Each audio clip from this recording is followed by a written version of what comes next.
Hello दोस्तों, आप सबका हार्दिक स्वागत है पोकार एकेडमी की यूट्यूब चैनल पर। आज lecture number 7 for the Laplace transform. कहीं ना कहीं आपने लास्ट लेक्चर देखा होगा, तो वहां पे हमने स्टार्ट किया था इनवर्स लाप्लास ट्रांसफॉर्म। तो इनवर्स लाप्लास ट्रांसफॉर्म में आपको बताया गया था कि वो एक रिवर्स प्रोसेस है। अगर लाप्लास ट्रांसफॉर्म के 5 लेक्चर देख लिए तो यहां समझना बहुत आसान हो जाएगा। इस तरह से हमने बात की थी पिछले लेक्चर में। तो जहां से स्टॉप हुए थे वहीं से स्टार्ट करते हैं। तो आपके पास जो 5 एग्जाम्पल हमने कैलकुलेट करवाए थे कल, वहां पे हर एक के लिए अलग अलग कुछ ना कुछ डायरेक्टली पोजीशन मिलती थी। कहां से रिलेट करते थे हम? जो आपके पास 6 या 7 स्टैंडर्ड इक्वेशन है, वहां से आप रिलेट करते थे आपके इक्वेशन को कि कौन सा यूज कर सकते हो। तो आज हम जो बात करने वाले हैं पार्शियल फ्रैक्शन के बारे में, तो वहां पे आपको डायरेक्टली फॉर्मेट नहीं होगा। हम वन बाय वन समझते हैं। पहले फॉर्मेट को रिप्रेजेंट किस तरह से करना है, और वो रिप्रेजेंटेड करने के बाद यहां देखोगे आप ए बी सी, और जैसे टर्म ए बी सी और डी, वो जितने नंबर होंगे यहाँ पे प्रोडक्शन में, वो इतने ही आपको अननोन मिलेंगे और उनको ही हमें सॉल्यूशन करना होगा। वो कैसे करेंगे वो बात की बात है। पहले रिप्रेजेंट किस तरह से करना है, अब देखते हैं वन बाय वन। पहले जो लिखा है मैंने, let suppose 1/s minus a s minus b. यहाँ ए की वैल्यू 2 हो सकती है, 3 हो सकती है, कोई भी n नंबर हो सकता है। तो आपको इतना पता है, अगर इतना ही है, लेट सपोज इनको भूल जाते हैं, s माइनस बी को भूल गए, तो 1/s माइनस ए का आपको आंसर पता है। क्या हो सकता है? उनका आंसर हो सकता है आपके पास e रेज़ टू at के टर्म में। तो हमें करना क्या है, कुछ इस तरह से आपको फॉर्मेट करना है कि ये अलग हो जाए। यहां जो मल्टीप्लिकेशन दिख रहा है कहीं ना कहीं वो अलग हो जाए। तो उनके लिए कुछ ना कुछ ए एंड बी आपको फाइंड आउट करने होंगे। तो हम नेक्स्ट में बता रहे हैं आपको किस तरह से आप ए एंड बी फाइंड करोगे। बट आपको याद करना है, अगर कुछ इस तरह से है, पावर देख लीजिए 1 है, यहाँ पे भी 1 है, तो आप डायरेक्टली a/s माइनस ए, b/s minus B.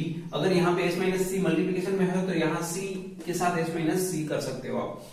Similarly second में देखो क्या डिफरेंस है। यहाँ पे पावर 1 थी, यहाँ पावर 2 है। पावर 2 है मतलब n नंबर पावर है, n है अगर, तो करना क्या है आपको, यहाँ पे 2 पावर है तो पहले 2 पावर भेज दीजिए, फिर पावर कम करते जाइए। s माइनस ए मतलब पावर 1 कर दी, फिर 0 पावर के लिए आप नहीं लिख पाओगे, सो बाकी जो remaining part is s minus b. फिर से अगर पावर 3 होती तो यहाँ 3 होगी, फिर 2 होगी, फिर 1 पावर होगी, और फिर जाके s माइनस बी हम लिखेंगे। तो टोटल अगर 3 पावर है तो आपके पास a b c d हो जाएंगे। अगर 4 पावर है तो a b c d e हो जाएंगे। तो इस तरह से आपको याद करना है। यहां और यहां क्या डिफरेंस है, यहां देख लीजिए s माइनस a का स्क्वायर है और यहां है a square minus a। Power यहाँ पे भी 1 है, यहाँ पे भी 1 थी, बट यहाँ s माइनस a था, यहाँ s स्क्वायर है। s स्क्वायर का डिफरेंशिएशन याद कर लीजिए। इतना अगर याद हो गया, s स्क्वायर का डिफरेंशिएशन होता है 2s, मतलब कुछ मल्टीप्लिकेशन होगा s के साथ, तो यहाँ पे वही है s प्लस b। तो क्योंकि इनका अगर एक बार डिफरेंशिएशन करोगे आप, तो कुछ ना कुछ आपको 2s के टर्म में मिलेगा। फिर जाके अगर डिफरेंशिएशन करोगे तो आपको एक कांस्टेंट वैल्यू मिलेगी। तो आपको याद रखना है, अगर s स्क्वायर आ रहा है तो s प्लस b, नीचे s स्क्वायर माइनस a, और ये जो s माइनस b है वो तो ऐसे ही रहेगा। अब थर्ड टर्म की बात करते हैं। यहाँ पे देख लीजिए पावर 2 है और यहाँ पे भी पावर 2 है। तो अब यहाँ क्या होगा, पहले पावर 2 को याद करते हैं। बाहर जो पावर 2 है, मतलब ये जो ब्रैकेट है उनके पावर 2 के बारे में बात करते हैं। तो पहले 2 पावर भेज दी इनकी तरफ, फिर एक पावर कम कर दी, मतलब इस तरह से। अब बात करते हैं ऊपर क्या लिखेंगे। तो यहाँ a स्क्वायर है, तो फिर से नंबर 3 की तरफ as प्लस b, और फिर से एक बार cs प्लस d, क्योंकि ये होगा 2s प्लस, तो 2s का होगा डिफरेंशिएशन 2, तो कांस्टेंट वैल्यू आएगी। तो पहले कुछ मल्टीप्लिकेशन होगा s के साथ, फिर होगा कांस्टेंट वैल्यू। तो इस तरह से आपको याद करना होगा। तो अब हम बात करेंगे एग्जांपल के साथ कि किस टाइप की कंडीशन में आपको किस पोजीशन में ए बी सी कहां से फाइंड करेंगे। तो अब स्टार्ट करते हैं एग्जांपल और समझते हैं किस तरह से आपको अननोन जो है आपके पास कोफिशिएंट्स जो है ए बी सी वो किस तरह से फाइंड करते होंगे।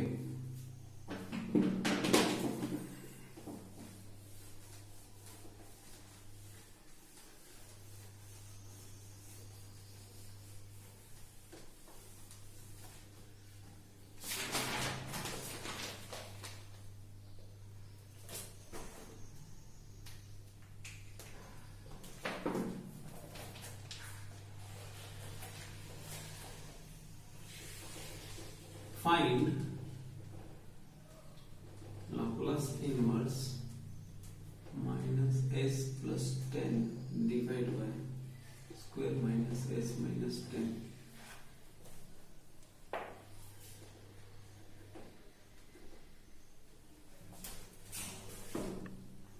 चलो तो सबसे पहले पार्शियल फ्रैक्शन में जो हमने 4 टर्म लिखे थे उनमें से तो ये कोई भी नहीं है, तो सबसे पहले क्या करना है, -2 आपको लेना है।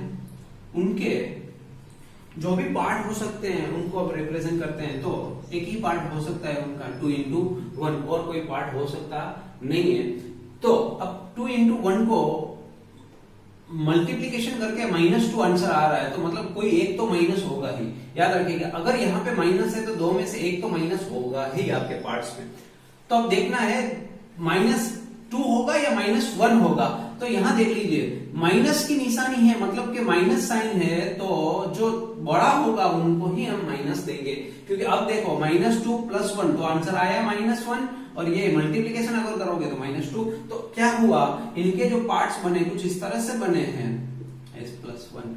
तो अब देखो कुछ फॉर्मेट याद आ रहा है, फर्स्ट फॉर्मेट था आपका वही s-2 s+1 वाला दिख रहा होगा। तो यहां रिप्रेजेंट करते हैं उनको।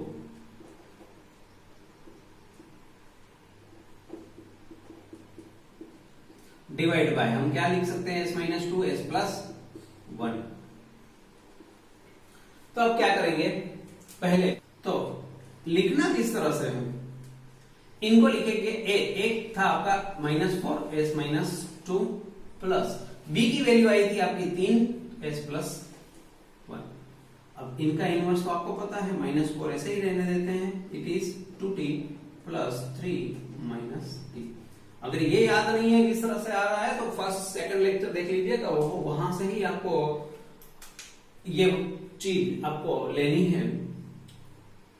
इसीलिए मैं बोल रहा था फर्स्ट एंड सेकंड लेक्चर में रिपीट कर करके, अगर ये आपको याद होगा फॉर्मेशन जो 6-7 इक्वेशन है, तो ही आप यहाँ पे यूज कर पाओगे। तो जितना हो सके टाइम आप वहां पे स्पेंड करिए फर्स्ट एंड सेकंड लेक्चर में, तब जाके आपको ये बहुत आसान होगा समझने के लिए। तो ये हुआ आपका आंसर, बहुत आसान है, बस आपको रिप्रेजेंटेशन करना आना चाहिए। यहाँ पे भूल नहीं होनी चाहिए, अगर यहाँ भूल हो गई तो आपका काम आसान नहीं होने वाला। ठीक है, तो अब सेकंड एग्जांपल यहाँ पे देख लीजिए, 1 2 3 टर्म है, तो डायरेक्टली लिख लीजिए इनको 3a² + 2। ऊपर देखना ही नहीं है आपको, जो नीचे टर्म होगा वही आपके लिए इंपॉर्टेंट है। इनको रिप्रेजेंट कर दिए, s+1 क्या होगा, b के साथ s+2, c के साथ s+3। जैसे ही पिछले एग्जांपल में किया था वही आपको करना है। यहां क्या करेंगे, एलसीएम ले लेंगे s+1 s+2 एंड s+3। तो जिसके साथ नहीं है उनको मल्टीप्लाई कर दीजिएगा। s+1 है इनके साथ, तो बाकी जो 2 टर्म है वो मल्टीप्लाई कर दीजिए। इसी तरह से यहाँ पे s+2 है तो s+1 और s+3 मल्टीप्लाई कर दीजिए। और सिमिलरली यहाँ पे अगर s+3 है तो s+1 और s+2 को मल्टीप्लाई कर दीजिए। तो यहाँ देख लीजिए, तो आपके पास काम आसान हो गया। 3a² + 2 = आपके पास हो गया a s+2 s+3, b के साथ हुआ s+1 s+3, c के साथ है s+1 s+2। तो मैंने क्या बताया था आपको, कुछ इस तरह से वैल्यू लिखनी है। आप डिवाइड वैल्यू है जो s+1 वहां से स्टार्ट कर सकते हो। s+1 इधर 0 है तो s की वैल्यू क्या हो सकती है -1। तो पहला आपका आंसर मिलने वाला है that is for the s equal to -1। तो यहां पुट कर दीजिए -1 होगा तो -1 + 2 -1 + 3। अब s+1 तो 0 ले लिया टर्म है वो निकल जाएगा और यहां से ये टर्म भी निकल जाएगा तो वो वैल्यू 0 हो जाएगी आपकी। तो -1 का स्क्वायर होगा 1 और तो 3 + 2 = 2। a के साथ होगा +1 + 2 ये होगी आपकी वैल्यू 5 और यहाँ होगा 2 है। तो यहां से आपको वैल्यू मिल जाएगी a = 5/2। तो एक वैल्यू आपको मिल गई है फॉर द फर्स्ट इंटरेक्शन। अब सेकंड इंटरेक्शन की बात करते हैं। यही इक्वेशन में आपको पुट करना है s+1 के बदले s+2 = 0। यहां से आप ले सकते हो तो वहां आपको b मिल जाएगा। सिमिलरली s+3 = 0 ले लेंगे तो आपको c मिल जाएगा। इंटरेक्शन होगा s+2 = 0 सो s = -2। तो यहां -2 पुट कर देंगे। -2 के कारण ये 0 हो जाएगा और अब बात करते हैं ये 0 नहीं होने वाला, ये फिर से एक बार 0 हो जाएगा तो यहां आपको लिखने की कोई आवश्यकता नहीं होगी। तो ये -2 का स्क्वायर होगा 4 × 3 that is 12 12 + 2 -1 + 1 12 + 2 that is 14 = -b। So b = आप क्या लिख सकते हो -14। तो ये आपको सेकंड आंसर मिल गया होगा। और जो होगा वो s+3 ही होगा इक्वल टू 0 कर दीजिए। तो s = -3 ये आपका थर्ड इंटरेक्शन होगा। -3 का स्क्वायर +2 = अब देख लीजिए यहाँ 0 हो जाएंगे वैल्यू। s+3 0 है तो 0 के साथ मल्टीप्लाई 0। सिमिलरली ये भी 0। तो आपके पास c वाला जो टर्म है वही रिमेनिंग पार्ट होगा -3 + 1 and -3 + 2। So 3 × 9 + 2 = c. This is -2 and this is -1. Minus it is plus. So 2c और यहाँ देख लीजिए 9 × 3 that is 27 + 2 it is 29 = 2c.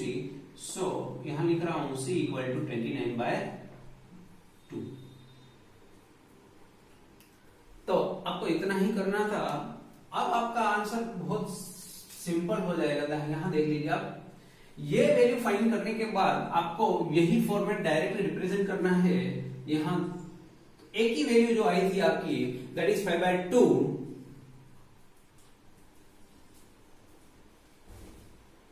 Upon s+1। b की वैल्यू आपकी थी -14 / s+2 और इनकी वैल्यू 29/2 / s+3। तो 5/2 इनका आंसर 1/s+1 तो e⁻t प्लस या माइनस आएगा क्योंकि -14 है e⁻²t और यहाँ पे 29/2 e⁻3t। तो ये हो गया आपका आंसर। तो कहने की बात ये है कि आपको जो 3 इंटरेक्शन करने पड़े वहां पे आपकी वैल्यू सही होनी चाहिए। ये जो a b c और कोएफिशिएंट जो है वो आपके सही होने चाहिए। जो मल्टीप्लिकेशन कर रहे हैं वो गलत नहीं होना चाहिए। अगर वो गलत हो गया तो आपका ये पूरे जो कोएफिशिएंट्स है वो आपके चेंज हो जाएंगे। बाकी आपको इतना तो पता होगा ही s+1 है तो इनका आंसर -t होगा, इनका -2t होगा, इनका -3t होगा। तो यही टर्म आपको मिलने वाले हैं लास्ट में। तो मतलब क्या है, मतलब यही है कि आपके कोएफिशिएंट गलत है तो आपका आंसर सही नहीं हो सकता, क्योंकि ये तो सबको पता है कि इनका आंसर कुछ इस तरह से आने वाला है। बट अगर आंसर सही लिखना है तो कोएफिशिएंट भी सही आना चाहिए। Example number 3। अब यहां देख लीजिए कौन सा फॉर्मेट है, एक पावर 1 पावर 2, मतलब इनको रिप्रेजेंट करने के लिए 4s, यहां 4s है, ये है 5s + 2 s-1²। तो पहले हम s-1 का कर लेते हैं। तो a s-1 का स्क्वायर, फिर b s-1 ऐसे ही, c s+2। तो कुछ इस तरह से आपको रिप्रेजेंट करना है। इसीलिए मैं बोल रहा हूं आपको याद, ये जो 4 फॉर्मूला आपको दिया है मैंने, वो आप अगर याद कर लेते हो तो आपका काम बहुत आसान हो जाएगा, क्योंकि फिर तो आपका जो नॉर्मल मैथमेटिक्स है स्टैंडर्ड 10 स्टैंडर्ड 9 का वही है। अब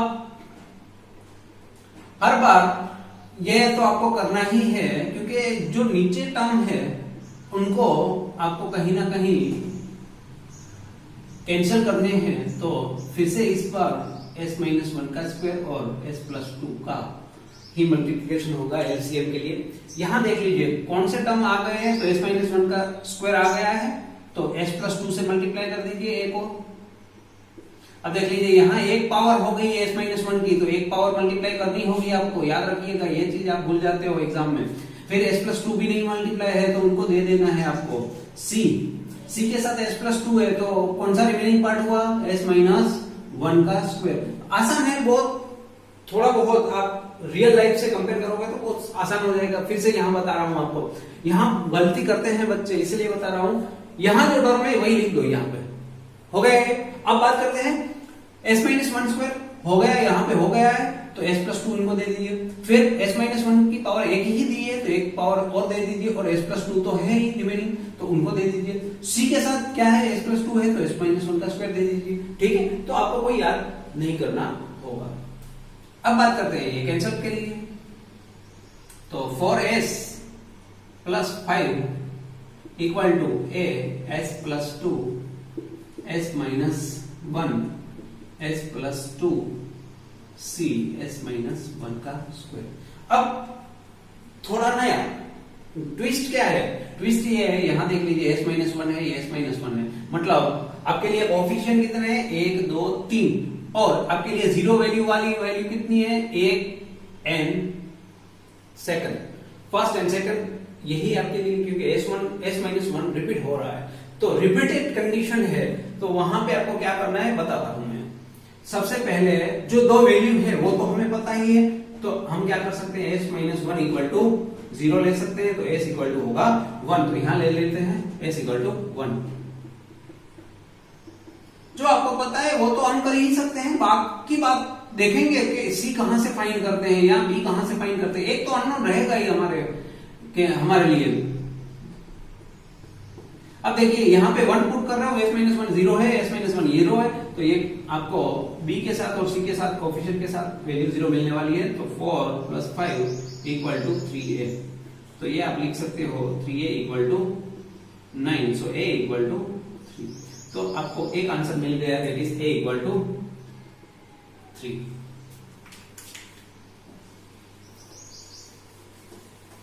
अब बात करते हैं सेकंड, s+2 ले सकते हो आप, s+2 equal to 0, that means s equal to आपको -2 लेना है, तो 4, that is the second interaction,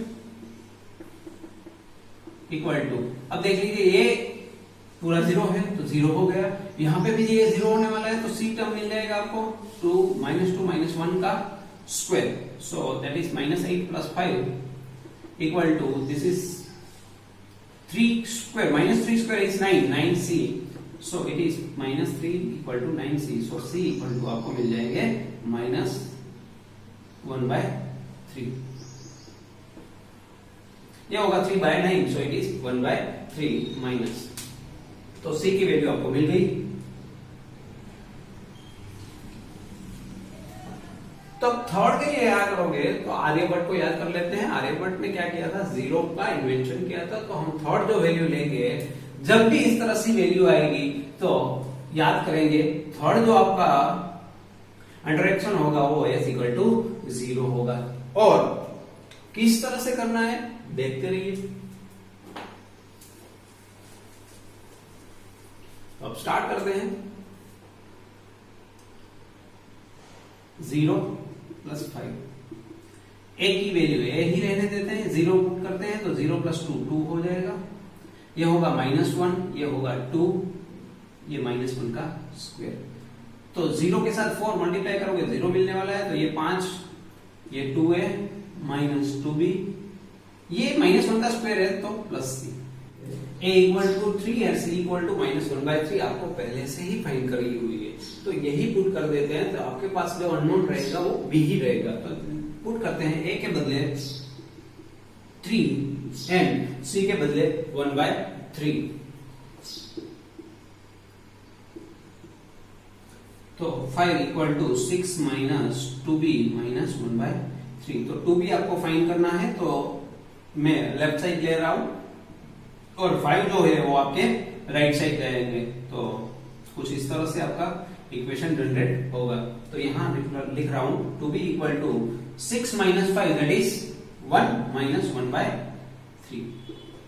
तो यहां से 3 into 3 minus 1, so it is 2/3। 2 cancel out, so b value जो मिलेगी आपको दैट इज 1/3। तो अब तीनों वैल्यू आपको मिल चुकी है। एक मिली 3, second 1/3 and third one is minus 1/3। Just put कर देंगे इनकी वैल्यू। कैसे करेंगे? ए इनवर्स मतलब लाप्लास इनवर्स देख लीजिए। ए अपॉन आपका कुछ इस तरह से था, s minus 1 square plus b divide by s minus 1 plus c divide by s plus 2। अब पुट करते हैं 1 बाय 1 वैल्यू। a की वैल्यू थी 3 upon s minus 1 square plus b की वैल्यू थी आपकी 1/3 1 upon s minus 1 plus c जो आपका था वो माइनस 1/3 है s प्लस 2।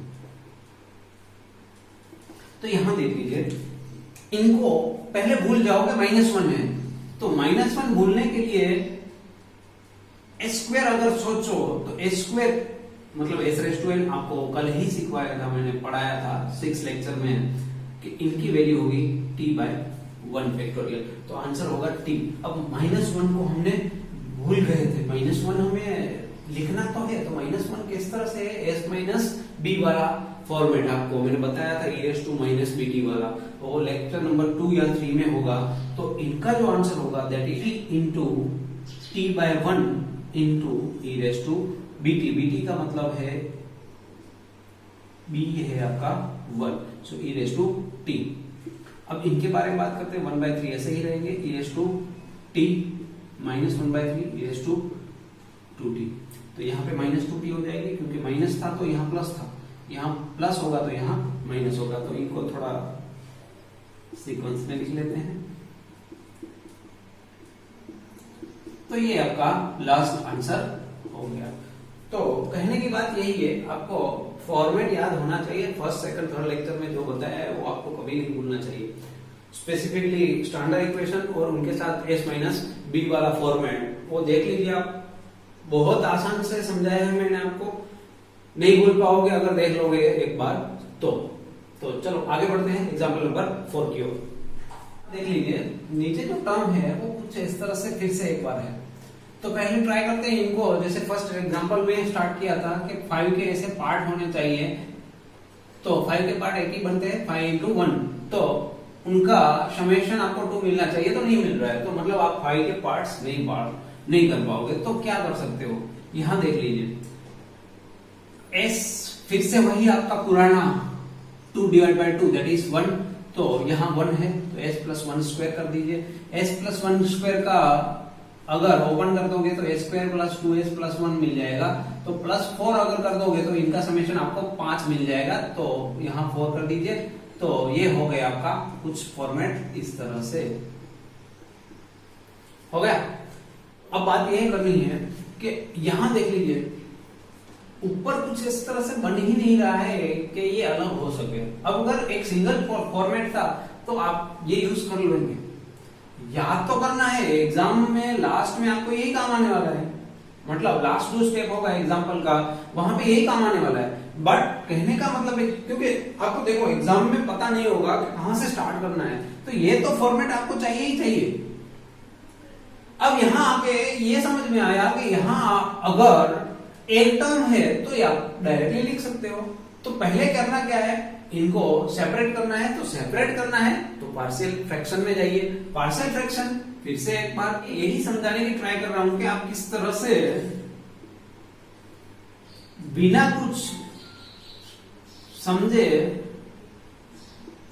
ऐसे ही अगर याद कर लोगे तो याद तो रह जाएगा, वो टेम्पररी होगा, वो परमानेंट नहीं होगा। तो परमानेंट याद करने के लिए आपको थोड़ी बहुत प्रैक्टिस करनी होगी। अब क्या किया था मैंने, a divide by s minus 1। अब देख लीजिए सीक्वेंस कुछ इस तरह से a स्क्वायर प्लस 2s, तो यहाँ पे क्या करेंगे bs प्लस c वाला फॉर्मेट ही यूज कर देंगे। क्या करेंगे, bs वाला फॉर्मेट जो थर्ड या फोर्थ नंबर में आपको था। तो अब काम वही है आपका, काम वही है आपका। तो a के साथ मल्टीप्लाई हो जाएंगे a square plus 2s plus 5 और bs प्लस c के साथ मल्टीप्लाई हो जाएंगे s माइनस 1।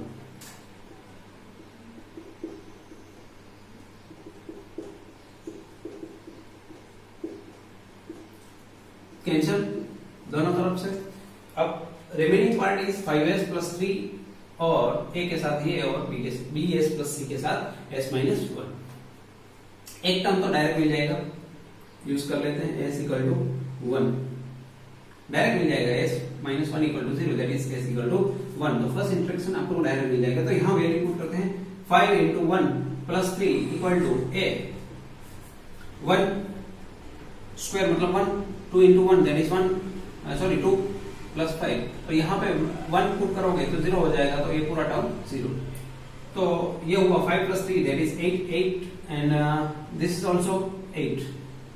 सो a की वैल्यू आपको डायरेक्ट मिल गई। तो आपको तीन टर्म फाइंड करने थे a b c, उनमें से एक तो मिल गया। अब सेकंड टर्म जब भी आपके पास bs प्लस c हो s इक्वल टू 0, आर्यभट्ट को याद करना है s equal to 0। This is your second term. तो सेकंड टर्म में आपको पुट करना है s इक्वल टू 0। क्यों करना है मैं बताता हूं आपको। ये 5 0 इक्वल टू 3। अब देखिए 0 पुट करेंगे यहाँ पे a 0 प्लस 0 प्लस 5। अब देखिए b के साथ 0 मल्टीप्लाई होगा तो ये 0 हो जाएगा, इसीलिए मैं बता रहा था a की वैल्यू ऑलरेडी आपने फाइंड कर ली है, b की वैल्यू 0 हो जाएगी और c की वैल्यू हमें फाइंड करनी है। तो a की वैल्यू पुट कर देंगे वहां पे। तो चलो आगे बढ़ते हैं। c के साथ होगा 0 माइनस 1। तो ये हुआ 3, ये हुए 5a equal to sorry plus minus c। तो c को लेफ्ट साइड ले लीजिए, तो 5a माइनस 3 आपको आंसर सॉरी प्लस 3 होगा 5a माइनस 3। a की वैल्यू ऑलरेडी आपके पास है that is 5 minus 3 so it is 2। अब देख लीजिए आपके पास 3 अननोन थे, उनमें से 2 मिल चुके हैं। अब आर्यभट्ट ऑलरेडी यूज कर लिया है, तो थर्ड आपको जो पुट करना है वो s equal to 0 s equal to 1 2 put कर दिए। अब आप कोई भी रैंडम वैल्यू ले सकते हो, s equal to 2, s equal to minus 1, s equal to minus 3, s equal to plus 4, कोई भी ले सकते हो। बट जितनी आप वैल्यू स्मॉल लेंगे उतना ही आपके लिए कैलकुलेशन आसान हो जाएगा। तो अब हम जो पुट करेंगे वो s इक्वल टू 2 होगा और जितना हो सके वो प्लस में वैल्यू ले लीजिए, क्योंकि मुझे पता है ये जो न्यू जनरेशन है वहां पे माइनस प्लस आपके बहुत बड़ा एक दुश्मन का रोल लेता है। सो अब जितना हो सके वो वैल्यू प्लस में एज्यूम करिए, तो माइनस प्लस का कंफ्यूजन आपको नहीं होगा। तब बात करते हैं third interaction that is s equal to 2। तो 5 into 2 plus 3 equal to a, this is 2 square plus 2 into 2 plus 5 plus b के साथ 2 प्लस c, इनके साथ है s माइनस 1 मतलब 2 माइनस 1। तो यहां देख लीजिए 5 into 2 10, 10 plus 3 that is 13 equal to 2 square that is 4, 4 plus 4 8, 8 plus 5 that is 13a plus 2b plus c into 1, 2 minus 1 that is 1। 1 आप मल्टीप्लाई लिखो ना लिखो कुछ फर्क पड़ने वाला नहीं है। अब a की वैल्यू आपको पता है 1 थी और b की वैल्यू आपके पास सॉरी c की वैल्यू आपके पास 2 थी। a की वैल्यू है आपके पास 1 और c की वैल्यू है आपके पास 2। तो पुट कर दीजिए, a वैल्यू 1 है, c की वैल्यू 2 है आपके पास। तो 13 13 डायरेक्टली कैंसिल आउट हो गए, 2b इक्वल टू माइनस 2 हो जाएंगे। सो यहां लिख रहा हूं b इक्वल टू माइनस 1। तो आपके पास तीनों वैल्यू मिल चुकी है। तो यहाँ पुट कर दीजिए, जो रिस्पेक्टिवली वैल्यू थी वो पुट कर दीजिए, तो आपको थोड़ा बहुत आपका काम आसान हो जाएगा। लाप्लास इनवर्स, ए की value 1 upon s minus 1 plus B की वैल्यू आपके पास अभी ही आपने फाइंड किया, that is -1, so minus s, और c की वैल्यू जो थी आपके पास that is 2s square plus 2s plus 5। तो अब आपके पास यहाँ दो टर्म है, एक बहुत आसान है क्योंकि e⁻t आंसर हो जाएगा, बट ये डायरेक्ट टर्म नहीं है, इसलिए मैं बोल रहा था, जो आपको बोल रहा था कि ये आपको यूज तो करना ही है। अब आपको समझ में आ गया होगा यहाँ से क्यों स्टार्ट किया मैंने।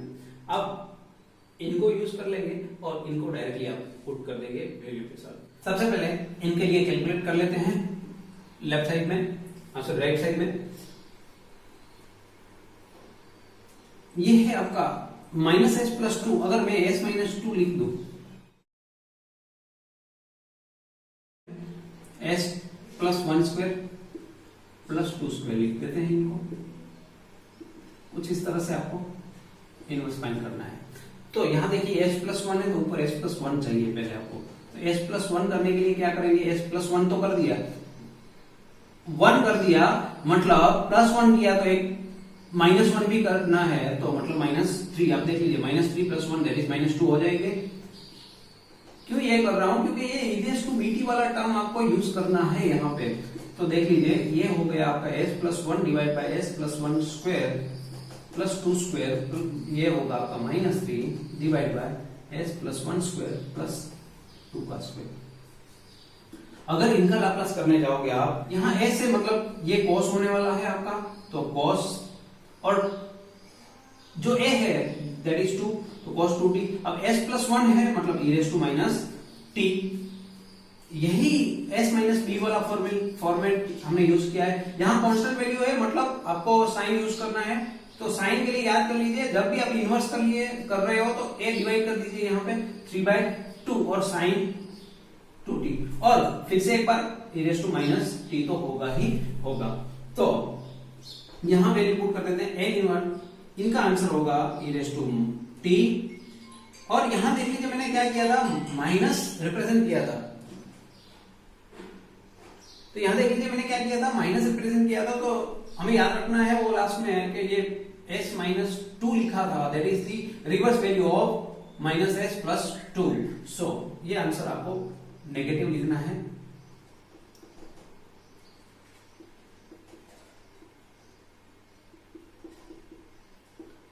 सो ये होगा आपका sin 2t। तो this is the answer for the your example number 4। तो आई होप आपको समझ में आ गया होगा, और फिर भी कुछ भी कंफ्यूजन है तो वो फर्स्ट और सेकंड लेक्चर को देखते रहिए, क्योंकि वहां पे आपको बहुत ही समझने मिलने वाला है, ये फॉर्मेट इस तरह से आपको चूज करना है। तो आई होप आपको समझ में आ गया होगा, और जितने भी फ्रेंड्स है आपके साथ, आपके क्लास में या कहीं पे भी, उनके साथ शेयर करते रहिएगा वीडियोस को, और हो सके तो लाइक एंड सब्सक्राइब करिए चैनल को, जितना फॉरवर्ड कर सकते हो आप करिए, तो हमें भी थोड़ा बहुत उनसे प्रेरणा, इंस्पिरेशन मिलती रहे। Thank you so much. Please channel को सब्सक्राइब करें और बेल आइकन को प्रेस करें ताकि नए वीडियो की नोटिफिकेशन आपको मिलती रहे।